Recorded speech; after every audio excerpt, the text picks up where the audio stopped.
So guys, जैसा कि हमने पिछले एपिसोड में देखा, जियोयान भी अपने सभी साथियों के साथ हुन्यू की टनल में ही आगे बढ़ने लगा था। पर इससे हुन्यू बहुत गुस्सा हो गया। उसने जियोयान को रोकने के लिए टनल को पीछे से बंद कर दिया और खुद तेजी से आगे बढ़ गया। जियोयान और उसके ग्रुप के पीछे कई सारे फाइट वेनेरेट बीस्ट आ रहे थे। सबको बचने का कोई रास्ता नजर नहीं आ रहा था। उन्होंने टनल को खोलने की कोशिश की पर रास्ता बहुत सख्त था। तभी अचानक बोधिस्थ सीड एक्टिवेट हो उठा। उसकी तेज एनर्जी ने सभी बीस्ट को एक झटके में ही खत्म कर दिया। इसके बाद सब लोग एशियन ट्री तक पहुंच गए। वहां 3 पपेट मौजूद थे जो दरअसल प्राचीन पूर्वज यानी एशियन एंसेस्टर्स थे। उनकी शक्ति हाफ फाइट संत रियल्म में थी पर बोधिस्थ ट्री ने उन्हें पपेट में रिफाइन कर दिया था। जियोयान जानता था कि किसी भी ग्रुप के लिए अकेले आगे बढ़ना संभव है, इसीलिए उसने सबको मिलकर काम करने को कहा। तीनों ग्रुप्स ने तय किया कि हर एक ग्रुप एक पपेट से लड़ेगा। हुन्यू और जियो फेंग ने अपने ही कबीले के एंसेस्टर पपेट को चुन लिया। अब सबने अपनी अपनी पोजीशन ले ली थी। जियोयान अपने साथियों से कहता है, हमें बहुत संभल कर रहना होगा। ये सभी हाफ फाइट संत रियल्म के एल्डर्स अब पपेट बन चुके हैं। अगर हम इन्हें घायल भी करेंगे तो भी इन्हें दर्द महसूस नहीं होगा। इसी वजह से नॉर्मल हाफ फाइट संत से लड़ने की तुलना में इनसे लड़ना और भी मुश्किल होगा। आप सब और ज्यादा केयरफुल रहना। जूनर कहती है, जियोयान तुम इतनी चिंता मत करो, हम सब साथ हैं तो किसी भी प्रॉब्लम को हल कर सकते हैं। हुन्यू हमेशा की तरह चालाकी से मुस्कुराता है और कहता है, दोस्त तुम पहले आगे क्यों नहीं बढ़ते। जियोयान के अंदर कोई खौफ नहीं था, वो बेझिझक आगे बढ़ गया। हुन्यू और जियो फेंग भी उसके पीछे आगे बढ़े। बोधिस्थ एशियन ट्री को एहसास हो गया था कि ये लोग आगे बढ़ रहे हैं, इसीलिए उसने अंदर से एक तेज ऑरा फैलाया जिससे पपेट्स एक्टिवेट हो उठी। जियोयान ने तुरंत अपनी पावर को एक्टिवेट कर लिया और साथ ही अपने साथियों को भी तैयार रहने का आदेश दिया। तीनों ग्रुप से पूरी ताकत से पपेट्स पर हमला करने के लिए आगे बढ़ गए। तीनों पपेट्स ने अपनी पावर को एक्टिवेट किया और अपने अपने डोमेन से बनाने लगे। इससे जियोयान अपने साथियों के साथ अचानक एक अलग जगह पर पहुंच गया। सभी हैरान थे। जियोयान कहता है, ऐसा लग रहा है कि यह वही जगह है जिसे इस हाफ फाइट संत ने बनाया होगा। इसे उसका डोमेन कहा जा सकता है।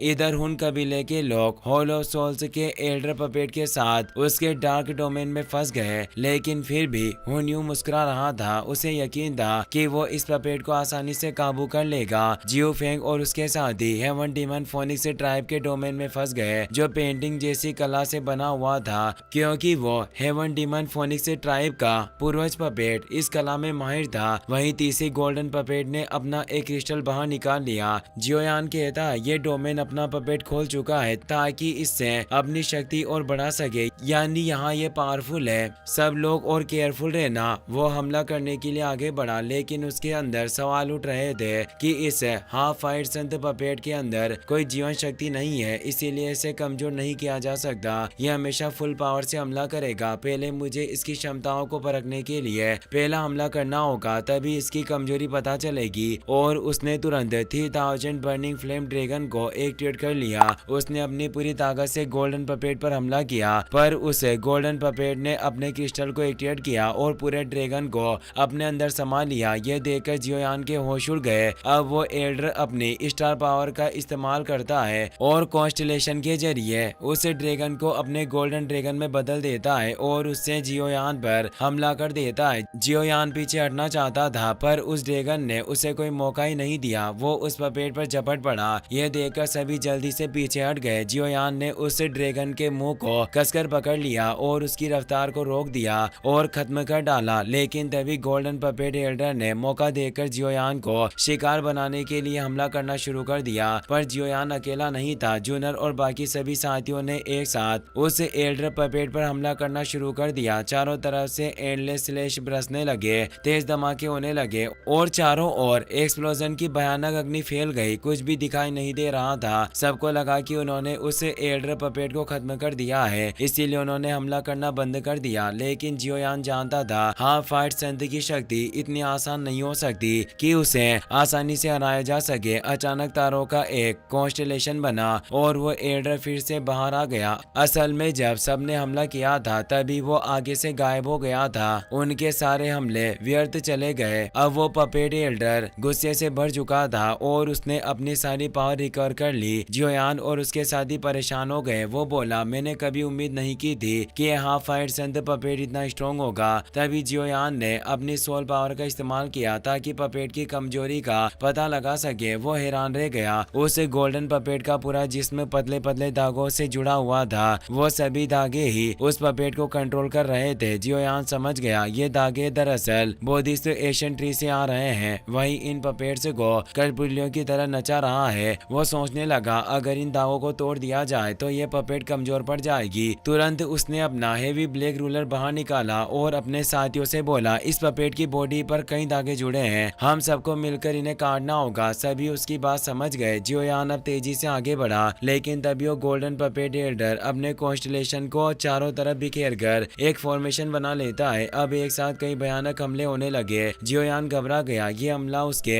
साथ ही झेल नहीं सकते थे। उसने सबको चेताया, केयरफुल रहना, और वो खुद अपने रूलर से उन हमलों को तोड़ने लगा। पर हमले बहुत ही खतरनाक और मजबूत थे। तभी जियोयान ने 6 joint body flowing ruler technique का इस्तेमाल किया और सारी बाधाओं को चीरते हुए सीधे पपेट के सामने पहुंच गया। वो उस पर वार करने ही वाला था, लेकिन पपेट ने तुरंत एक और फॉर्मेशन एक्टिवेट कर लिया, जिससे जियोयान का हमला रुक गया और वो पीछे धकेल दिया गया। मगर जियोयान हार मानने वालों में से नहीं था। उसने अपनी हेवनली फ्लेम से कई सारे फायर बॉल बनाए और उन पतले धागों को जलाने लगा, पर वो धागे जल नहीं रहे थे। अब तक जियोयान के अलावा कोई और उन धागों को देख नहीं पा रहा था, क्योंकि बाकी सभी अल्केमिस्ट नहीं थे जो सोल पावर से उन्हें देख सके। लेकिन जियोयान की फ्लेम की वजह से सबको अब वे धागे दिखाई देने लगे, इसीलिए सब लोग भी उन धागों को काटने के लिए हमला करने लगे। सबसे पहले कमांडर किंग यांग के साथ ही आगे बढ़े। जियोयान भी उनके साथ मिलकर धागों को काटने लगा। तभी अचानक नीचे एक स्टार फॉर्मेशन खुलने लगा। जियोयान उस पपेट के जाल में फंस गया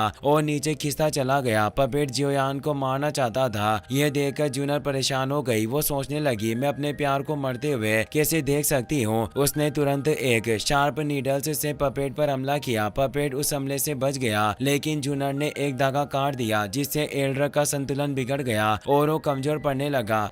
तभी बाकी साथियों ने भी एक के बाद एक हमला किया और कई सारे दावों को काट डाला। जियोयान अब आजाद हो चुका था। वो समझ गया कि यही सही वक्त है। उसने 3000 लाइटनिंग मूवमेंट का इस्तेमाल किया और बिजली सी रफ्तार से आगे बढ़ गया। वो तुरंत उस एल्डर के पास पहुंच गया। उसकी बॉडी से अभी 4 धागे जुड़े हुए थे, जिन्हें जियोयान हमेशा के लिए मिटा देना चाहता था। इसीलिए वो हेवनली फ्लेम के साथ अपने रूलर से वार करने वाला था, लेकिन तभी उस गोल्डन पपेट के हाथ से एक नया थ्रेड ट्री से जुड़ गया और बाकी धागे भी कुछ ही पलों में फिर से वापस जुड़ गए। जियोयान घबरा गया। उसने पपेट पर हमला किया, पर अब पपेट की ताकत पूरी तरह से लौट आई थी। उसने भयानक ओरा के साथ सबको दूर धकेल दिया। जूनर घबरा गई, क्योंकि जियोयान बुरी मुसीबत में फंस चुका था। गोल्डन पपेट ने अपनी सारी एनर्जी को इकट्ठा करके आसमान की तरफ भेजा और एक पावरफुल ब्लैक होल बना लिया, जो सबको निगल लेना चाहता था। सब लोग तेज खिंचाव का सामना करने लगे। उनके साथ मौजूद एक कमजोर पेटिशनर बच नहीं पाया और ब्लैक होल में समा गया। जूनियर और बाकी सभी भी उस खिंचाव से अपने आप को रोक नहीं पा रहे थे। जियोयान समझ गया कि उसके दोस्त बेहद परेशान हैं और वो उन्हें मरते हुए कभी नहीं देख सकता था। वो तुरंत नीचे उतरा और अपनी किंग कॉन्ग ग्लास बॉडी को एक्टिवेट कर लिया। अब वो बेहद शक्तिशाली हो चुका था। उसकी यह वज्रा बॉडी इतनी ताकतवर हो गई थी कि उसने गोल्डन पपेट के भयानक ओरा को अपनी तेज एनर्जी से मिटा दिया। सब लोग जियोयान के पीछे आ गए, क्योंकि उसी की वजह से वो उस तेज खिंचाव से बचे हुए थे। लेकिन अब पपेट गुस्से में और भी खतरनाक हो गया। उसने हजारों एनर्जी बॉल्स बनाकर हमला किया। जियोयान को सबको बचाना था, इसीलिए वो पीछे हट ही नहीं सकता था। उसने प्रोजेक्शन के लिए सबसे शक्तिशाली ड्रैगन फोनिक्स से एशियन आर्मर एक्टिवेट कर लिया, जो जीएन ने उसे दिया था। ड्रैगन और फिनिक्स की एनर्जी से बना यह आर्मर ढाल की तरह उसके सामने आ गया, जिससे वो फाइट संत के हमलों को भी रोकने लगा। लेकिन जियोयान को काफी दबाव महसूस हो रहा था। वो धीरे धीरे पीछे खिसक रहा था। जूनर उसकी फिक्र में परेशान हो उठी, मगर जियोयान ने हिम्मत नहीं हारी। उसने अपने पूरे आर्मर को शील्ड फॉर्म में बदल लिया और फिर पूरी एनर्जी के साथ गोल्डन पपेट पर धावा बोल दिया। पपेट को बचने का मौका ही नहीं मिला और जियोयान ने उसे जोरदार धक्का मारा। अब गोल्डन पपेट काफी कमजोर हो चुका था। जूनर, मेडुसा और लिटिल फेरी डॉक्टर सभी मिलकर उस पपेट पर टूट पड़े। उन्होंने तेज वार करके सारे बोधिस्ता एशियन ट्री से जुड़े धागों को काट डाला, लेकिन धागे जुड़ने की प्रोसेस बहुत तेज थी। वो सारे 12 धागे फिर से उस पपेट से जुड़ने के लिए वापस आने लगे। जियोयान इस बार कोई मौका नहीं देना चाहता था। उसने तुरंत अपने सभी साथियों को पीछे हटने का इशारा किया और फिर अपनी किंग कॉन्ग ग्लास बॉडी के साथ ऑक्टेन फिस्ट ब्लास्ट का इस्तेमाल किया। इतनी भयानक एनर्जी निकली कि पूरा पपेट तेज हीट के साथ राग में बदल गया। साथ ही वो डोमेन भी टूटकर बिखर गया। सब लोग बाहर आ गए और सब सही सलामत थे। जियोयान भी बिल्कुल ठीक था। वो अपने साथियों से कहता है, इस पपेट से निपटना वाकई बहुत मुश्किल था। सौभाग्य से मेरे पास ड्रैगन फोनिक्स से एशियन आर्मर का प्रोटेक्शन मौजूद था, वरना शायद हम सब बच नहीं पाते। इसके बाद उसने अपने सभी साथियों को रिकवरी पील दी और कहा, मामला अभी पूरी तरह सुलझा नहीं है, इसीलिए सब जल्दी से अपनी पूरी ताकत वापस रिकवर करो। मैं यहाँ खड़ा रहूंगा और तुम सबकी हिफाजत करूंगा। सभी ने उसकी बात मान ली और कल्टिवेशन के जरिए अपनी पावर रिकवर करने लगे। लेकिन जियोयान वहीं खड़ा पहरा दे रहा था। उधर हुन कबीला और एवन डिमन फोनिक्स ट्राइब के लोग अब भी उन बाकी दो पपेट्स से लड़ रहे थे। उनके डोमेन से अब भी वहां दिखाई दे रहे थे। और इसी के साथ ये एपिसोड यहीं पर खत्म होता है। अगर आपको वीडियो पसंद आया हो तो अपने दोस्तों के साथ शेयर करें, वीडियो को लाइक करें और चैनल को सब्सक्राइब करना ना भूलें ताकि हम नेक्स्ट पार्ट जल्दी ला सकें। आपका तहे दिल से शुक्रिया। Thanks for watching.